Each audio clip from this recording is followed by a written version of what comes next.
Hi there. In this video we're going to look at contributing to the ORSO webpage, and we're going to show you how you can do that. The kind of assumed knowledge for this video is that you've looked at the previous video where you were introduced to creating a GitHub account and have access to the ORSO or the Reflectivity organization on GitHub. Those are the kind of two prerequisites to be able to participate in the ORSO webpage and to be able to contribute to it.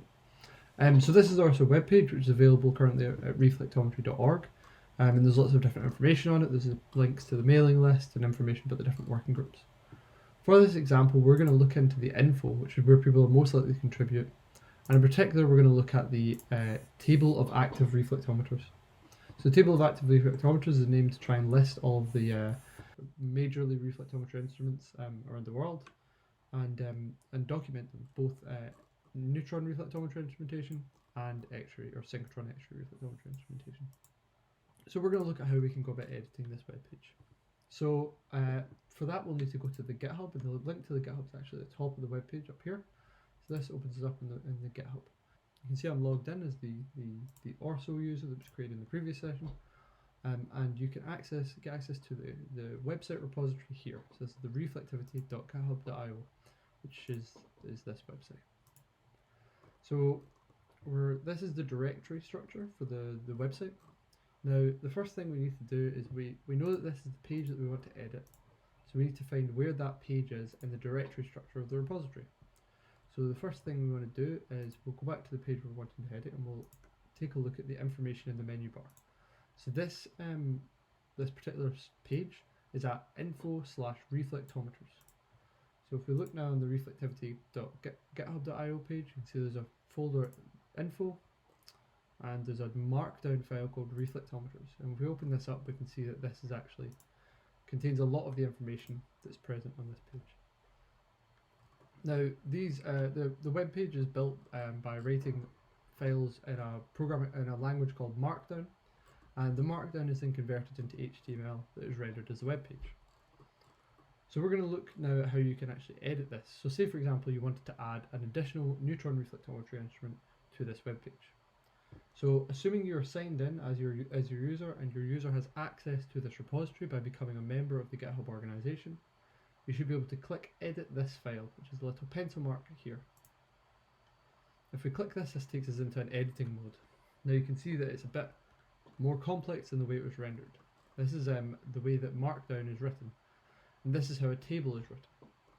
Now for the example of adding additional reflectometry instrument, I would suggest that you just want to copy a previous instrument and paste it in. This ensures that you get the same amount of columns as in previous instruments. So the first column is, if we take a look at the reflectometers, the facility, then the country, then the instrument, the geometry, polarization, and if it's time of flight or not. So let's say dummy facility. Now this formatting where you've got square brackets means that it's going to be a link, and the information within the curved brackets is the link where it's to. So for the sake of ease, we'll just link to google.com. The next column is the country, so we'll say it's in the United Kingdom.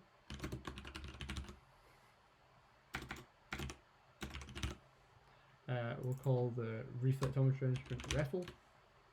We'll say that it has vertical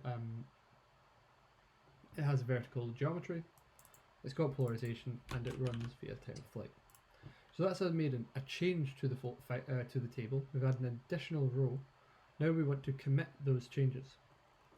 So once we've made our change, we then come down here, we see commit changes. Alternatively, you can add an additional comment here. So you could say added a new row for a dummy instrument.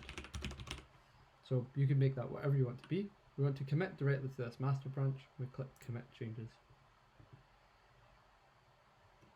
So that's our change has been made. And if we look now at the markdown file that we're investigating, we can see here that this dummy facility REFL instrument has been added to the table.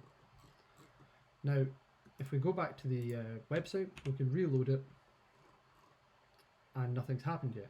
Now that's because at the moment the GitHub automation is going away and building the website. So if we click here for the reflectivity, if we go back to the main build, we see now that we have a green tick. The green tick means that the website is built and should be available. In that case, we suggest that you just kind of keep reloading the page, or alternatively it can sometimes work better if you go to a private browsing page, because that will clear out any cookies and any prior knowledge that your computer has. So here we go, we can see that this dummy facility REFL instrument has now been added. So we've been able to add a example, we've been able to add something to the web page.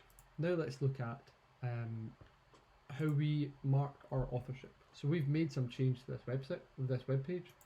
We'll go back in and edit the file again. We can see here that at the top there is an authors. There's a list of authors within what's called the header. So we're going to add the user, dummy user, to this list of authors, and again we'll commit the changes. We see here that now dummy user is reflected up there. Now if we go back, we should be able to see that it's not yet a green tick. You see that we don't have a green tick to indicate that the web page has been built. So we'll reload the page. You see now that we've got an orange dot, which means it's in the process of building. We've got a green tick now, so let's go back to our private browsing. We'd see at the bottom, we now have this page has been written with contributions from the original authors and then also this dummy user author added. You know how we can make an edit to an existing page on the website. So let's now look at adding a new page. For this, we're going to add a new page to the info section. So you can see we've got a bunch of pages here. If we want to add a completely new page, we just go to add file, create new file. So I'm going to add a page called dummy.md. MD stands for markdown. Now, we saw earlier that there was header information at the start of the markdown file. We need to have that header information here as well. So let's find somewhere else that has some header information and we'll copy and paste it. So let's go back. Let's take some header information from a different info page, say activities. Now if we want to get the header information as raw markdown, we can click on this raw button. We can see here that our header information is present. So let's just copy and paste this across. Now we need to change some things in our header information. For example, the title of our page. So we're going to call this dummy page. We're going to change the permalink, which is the web link to the file, and we want to change it to reflect its location in the reflectivity.github.io directory structure. So we can see here that it's /info/dummy. So let's change it. So at the moment it's /info/activities. We're going to change activities to dummy. And then we're going to change the author to this dummy user author. Here is a dummy page. So that's how we create a new file. So if we want to commit it now, we just click commit to new file. And we see that that file is now showing up in the directory structure.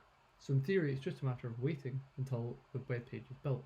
So now that the web page is built, we can find the page that we've created by going directly to the link. So it's info/dummy. We see here that we get our dummy page. Now, if we want to make that page accessible from other pages within the directory structure, it's important that we create hyperlinks. We've seen how to create hyperlinks earlier. So that was a whirlwind tour to how to contribute to the GitHub repository for the Reflectivity Organization, or ORSO. If you have any questions, please feel free to get in touch. My information is available on the ORSO homepage. Here. Thanks. Have a good day.